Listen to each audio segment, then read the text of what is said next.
దేవుని ప్రియులకు శుభములు. ఈ దినమందు దేవుని వాక్యాన్ని చదువుకుందాము.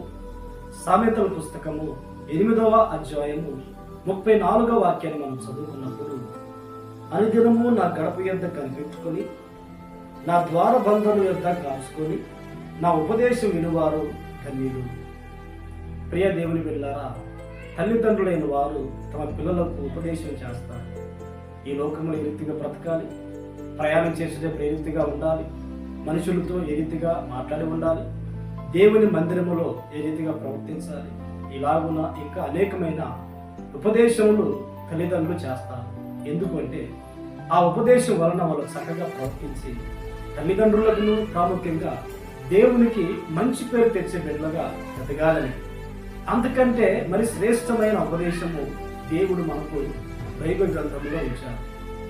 ఎవరైతే ఆ ఉపదేశాన్ని ప్రతి దినము కూడా ఆలకించి ధ్యానించి ఆ రీతిగా బ్రతుకుతారో వారి జీవితము ధన్యకరంగా ఉంటుంది. వారు ధన్యులు. దేవుని ఉపదేశం వలన ఒక వ్యక్తి సురక్షితముగా ఉంటాడు.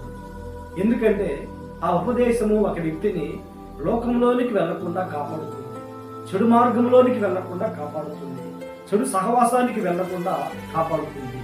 కనుక ఉపదేశము వినువాడు సురక్షితముగా ఉంటాడు.